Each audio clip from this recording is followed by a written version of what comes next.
We have yet another report tonight. Okay. We have, Bring up the next reporters. so we have Dave Mannon, our Assistant Principal of Student Affairs, and Neil Dugetti and Dave Sibley, Dean of Students. And they're here to present our discipline and attendance data from the first semester. This is a report we typically give twice a year. So at this point, I'll turn it over to Dave. Numbers look pretty good. Good summary. Good evening, Board. Today we are here to discuss attendance data as well as behavior and discipline suspension data from first semester. We saw many improvements within our attendance from first semester, first being our average daily attendance, which was up. Our mark came in at 94.8%, up from 94.4% this time last year. We saw a decrease in excused absences, which went from 62.5 per day of excused absences to 54.2. Per period class cuts were down last semester at 3.4% compared to, 3.4 per period compared to 4.8 per period last year. We saw a slight increase in the other absence category. We were on track within this category. However, in December, there were significant absences due to court dates, college visits, hospitalizations, and students leaving early for winter break. So that drew our number up there slightly. Moving on to tardies. Tardies from first semester, we saw an increase from a 9.7 per period last year to 13.5 per period this year. This was completely expected as we made a consistent effort to track students tardy to class for first period, first semester, particularly on late start Thursdays, where we saw a significant amount of students coming in late after the first period bell. So we instituted a scanning station at door A. As students came in, we scanned their ID and it automatically marked a tardy, so we knew that those numbers were going to be increased for this report. A good sign or an outcome that came out from scanning students to first period is that our 10-minute late tardies to school went down from 8.4 to 6.6 per period. So that was a good outcome, that we're getting kids into class knowing that there's a scanning and an expectation for them to get to school on time. What's the difference between? For a second. Yes. Does that imply before some teachers weren't marking kids tardy? There was some inconsistencies with the reporting, I would say that. Okay. And so we want to ensure that when students come in, that they're marked and we mark them. So as soon as we scan it, we're able to work with our Skyward data manager on how to do that. It took a little bit of work, and so once we scan, it goes directly into Skyward. So that's an accurate count. So what is a 10-minute target? Does that mean they get there less than 10 minutes late? After 10 minutes, after the bell is rung. So that Within the first 10 minutes or after the first 10 minutes? After the first 10 after the minutes. first 10 minutes. So what are tardies? Before 10 minutes. Okay. So the total tardies, you have to add them together? It's actually 10 minutes, it's per day. It's not per period per day, it's per day. Because otherwise the number would be really, really small. Oh, I'm sorry. So Yeah. it's the It's first per period. day. It's not per period, it's per the total day. So, but in order to know everybody was tardy, I have to add the 10 minutes to the other tardy group? If you wanted to get for the total tardies, yes. But we try to separate it out because it's pretty significant. Initiatives that we implemented this year, emphasis again on attendance. So we developed a Twitter account, promoted our attendance through social media postings. Parent meetings were held for students above 5 absences. We identified 14 students from early warning data, which we looked at 3 or more referrals and 4 absences from first quarter. Those students then were put on a Google spreadsheet that freshman teachers utilized as a check-in, check-out process for those 14 students. We developed an attendance challenge within the lunch periods that provided incentives for daily average attendance per that lunch period above 94%. So students were able to receive lunch on the lawn, music in the cafeteria, things like that to promote good attendance. Continuation of already implemented practices, parent meetings for students that were listed as chronically truant. We increased the amount of home visits last semester to 20. Dean meetings with students for unverified attendance marks. Truancy tickets were issued for students leaving the building early, having an unverified all-day absence without a parent phone call. And that was 16 truancy tickets were written through Riverside Police Department compared to 7 at this time last year. And attendance initiatives, knowing that Thursdays are days where, first period, where students typically come in late. We want to provide incentives for students that are already in class. So we incentivized them, we gave them Bulldog bucks that they could turn in for t-shirts, gift cards, things like that. We give them cafeteria cookies as well as lunch online and other incentives and things like that. Let's get to the discipline data, Dave, unless there's something specific. Nope. Who does the home visits? Sometimes they ask the local police department to join them. Yeah.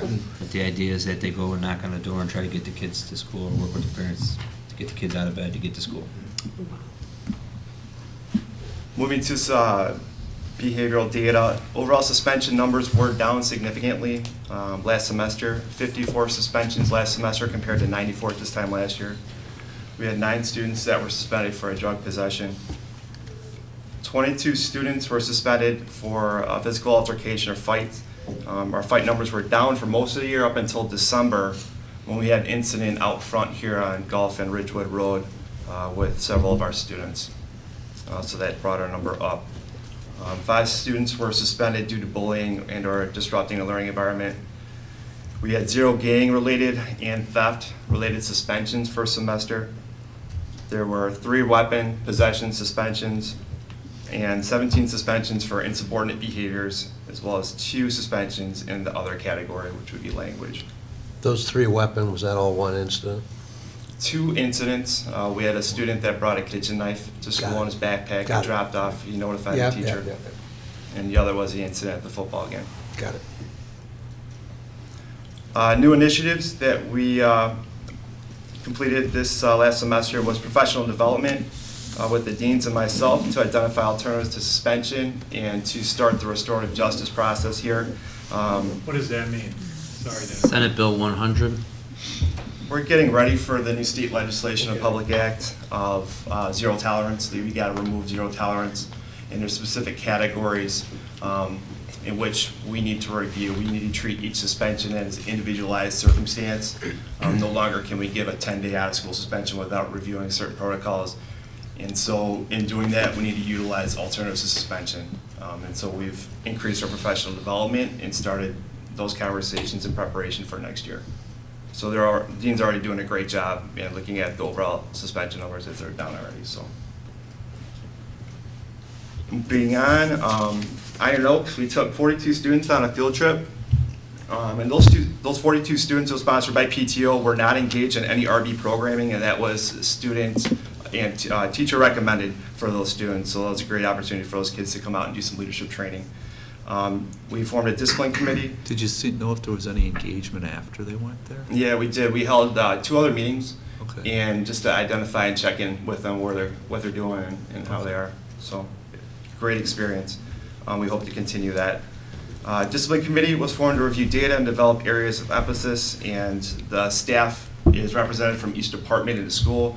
They recognize that hats, language, and phones are our biggest violations within the periods, or within 1 through 7. So we're look to put that as a point of emphasis going into second semester.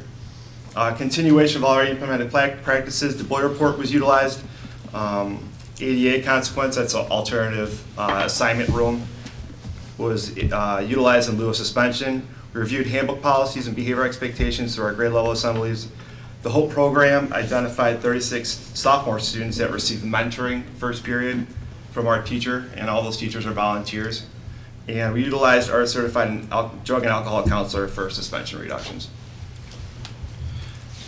Board have any questions for the team? As you can see, Dave in his first year, we're working with Neil, and now as a full-time dean in his second year. And Dave. Good job. Good job. Quick question on the fighting. How many, about the 14 in December, how many was one incident about? About 6. And were any of these follow-on, same guys or gals involved later? None of our suspensions for fighting were repeat offenders. Got it. What do you think are I know you weren't here last year, Dave or Kristen. What's had the biggest what are the items that have the biggest impact on the improvement? I mean, there was a significant, For suspensions, yeah. staff is always in the hall, security's always in the hall, we're always out there, Yeah, we're but you, speaking. you told us that last year. And So what's it's, the we difference improved between last this year year, and we last improved year? this year, so Okay. it's just continuation. Oh, okay. Any questions over here? Was there anything, as our new assistant principal, in the data collection, the way we were doing things that sort of caught your eye? Or were we doing a reasonable job? You know, we just increased our efforts You take the fifth on it. with promoting our attendance rate. And through that, we're really checking to make sure, you know, if there's a sickness or a call out for a doctor, that we get those notes and we attain that and we make sure that that's marked in Skyward. And so we're just really making sure that our data, we're accountable for that data. I would say too, I think one thing that's helped is, Dave's done a great job of looking at how efficient some of the past practices have been.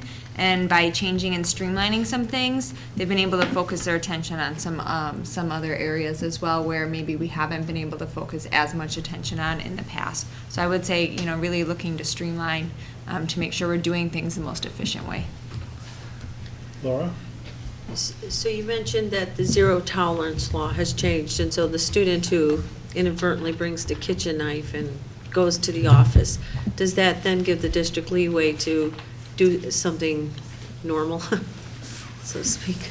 We're still waiting for the state to bring those, I guess, how it's broken down, how we process that event out. So we're still kind of waiting on that. We're working with some other attorneys and groups in the areas. We have to treat each and every instance as an individualized instance. And so we need to look at what's the threat. Is there an immediate threat to the school, themselves or staff, and then kind of go from there. The overall answer is yes. The new legislation provides school districts with more flexibility to look at alternatives than expulsion. When an incident happens like that and it's a one-time incident or it's an isolated incident or it's something that's Actually like he said, requires is not it, an right? immediate threat.